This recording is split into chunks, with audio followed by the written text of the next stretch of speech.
Sainath, you've come out very strongly against this government decision to censor this documentary. The government says it's a propaganda film peddling a discredited narrative, which is why they are censoring it, claiming it's pure propaganda. How do you respond? Is the government not entitled to censor something they believe is propaganda? Firstly, Rajdeep, the question of whether the censorship is justified is itself unjustified. The government has not been able to show us that, you know, when you call for restriction, you show that it is incitement to violence or incitement to hatred or full of lies, in which case you can tell us what those lies are, you can tell us what the thing is, and build some rationale for your action. But I'm saying, Rajdeep, that this takes away from the larger questions within which this whole thing is happening. If this is a question today at all, it's because the punishment has been handed out to the BBC, whose standing and clout in the world of media ensures it gets discussed at all.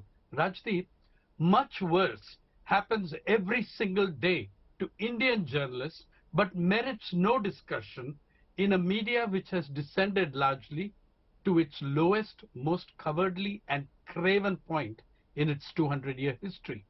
Indian governments have always been sensitive to criticism that emanates from the West, and the present one is landed in a dilemma. On the one hand, we've been telling the public that Mr. Modi has transformed India's image in the world. We can hold our heads high. On the other hand, when something critical of the Modi government emerges from the West, we have to call it a conspiracy. Look at this. Every single index, the UN Human Development Index, the COVID figures are a conspiracy. The UN Human Development Index rating us at 132 out of 188 nations, a conspiracy. The Global Hunger Index, you've said it in Parliament, it's a conspiracy, where we are 107 out of 121 out of 121 nations. The Environmental Performance Index, where we manage the fantastic score of 180 out of 180, is a conspiracy. And Rajdeep, for you and me, look at the World Press Freedom Index.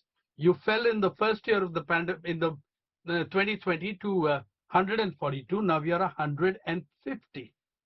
It seems that 180 nations of the world have no time for anything else but conspiracies against India. Okay, that was P. Sainath speaking to me earlier. I'll come back to that later. But Ashok Sajanar, as someone who has signed a petition endorsing this decision to black out the film, claiming it's misguided propaganda, you heard P. Sainath saying all too quickly we call everything a conspiracy. Should the better option have been a point-by-point rebuttal? If the government of India has nothing to hide, if they believe that the documentary is fake, why not a point-by-point rebuttal instead of censoring a film? Censorship is seen as a sign of weakness across the world. Rajdeep, I think as far as the rebuttal is concerned, it has been delivered. I think on several points it has been delivered. That, you know, first of all, this film is factually inaccurate. It is propaganda because it does not even take on board the fact that the Supreme Court has dealt with the case, that the whole issue has been dealt with over the last 20 years. Special investigation team has been put in place in 2012 when the Modi government was not in power, and they have completely exonerated, you know, the motivation. The malignant intent of the film is clear from the fact that, you know, if it is, as the BBC so claims, that it is a rigorously researched documentary, it would have definitely taken on board as to what has happened. Now it has left this question hanging, thereby giving the impression, Rajdeep, that this whole issue has been there for the last 20 years and the courts of India have done nothing about it.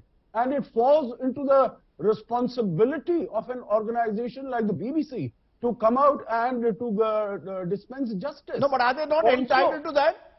We can disagree with what you say are the motives of the BBC, but are they not entitled? We claim, as Sainath says, to be a Vishwa Guru. No. A Vishwa Guru is a Rajiv, don't misunderstand me. Let them be accurate with the facts. Let them be complete with the facts. When the burning in Godhra, the fire in Godhra takes place, they don't even say as to who is responsible for it. Even Jack Straw, in one of his, who's supposed to be the the fount of all wisdom that has come, because of which all this has come through, he says it was an accident. Meaning, now if you are distorting facts in this manner, you are not presenting the complete information, then what is to be construed? You might not agree with me that it is a motivated propaganda because India is doing so well.